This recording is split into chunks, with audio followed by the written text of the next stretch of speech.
חיזוק from the Pasta Erev Shabbos Kodesh, Pashas Pנחas, and it's Yisrael. There's a MELAMED in about his early 50s. He met once his MELAMED when he was a kid, who is a Yid which is close to his 90s, so sagen gesund stark. He went over to him, my name is Moshe, do you remember me? And the old MELAMED says, no, I believe I know, I had hundreds of Talmidim, maybe thousands of Talmidim, don't remember you. I will tell you a story that you're going to remember me. When I was a little kid in class, we had a very rich boy in the class. The boy had a watch. In those days, a watch was a Yikara Metzias. Even when I was a kid, no one had a watch, surprisingly. And it's just, well, nobody had it. And this kid had a watch, and I just couldn't take it. I was so jealous. And one day, Barisis, everybody went out to play, and I just couldn't control my Yetzer Hara. I couldn't control myself, and I went into his briefcase, and I stole the watch. After recess, everybody came back, and this rich boy realized that his watch was stolen. And a whole commotion started. Everybody was trying to blame each other, and I was just shivering. Hopefully they're not going to catch me. And you, the MELAMED, came into class, and you saw the commotion, and you said, kids, everybody should stand against the wall with their faces turned around. You told everybody to close their eyes, and you shut off the light.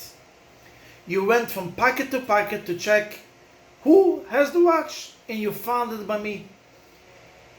And after you found it by me, you waited a minute or two, you turned on the light, you said, all kids sit down. And I was sure that I'm going to get a psak, I'm going to be sent to the manal, I'm going to be thrown out from school. I was devastated. But you started a speech that the boy that stole the watch really didn't want to steal the watch. He had the schwachkeit for 1 minute, he had a weak point, like we all do, like everybody does. And I was sure maybe you're going to criticize me a day later, 2 days later, but you never told me a word. You should know that it had such a strong effect on me, this young MELAMED tells, this old MELAMED, that I never in my life touched anybody's chayfetz, anybody's thing, ever again. I got such a love for Torah that I am a MELAMED, and I have now 2 sons who are MELAMEDim. I heard the story this week, and it has not much shayches with this week's Prsha, but it's such a powerful story. We live in a world sometimes, I chapped them, I catched them. It's wrong. This MELAMED did a good thing, and had such a strong effect on the kid, and on so many doiros to come.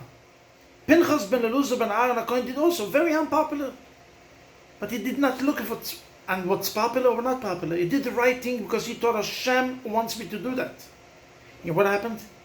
It had an effect on his doiros, in doiros, ever briske in as oilem get a schar. It had an effect for life. So many times we criticize somebody, it could have an effect for life, and so many times we have a good word, a good thought, a good חיזוק to somebody, it can have an effect on his entire life and his kids and his einiglich and many generations to come. Pנחas Eliyahu, let's hope we should always oiche v'aishiv leif wunem al uves v'leif bunem al avoisom a gitten Shabbos.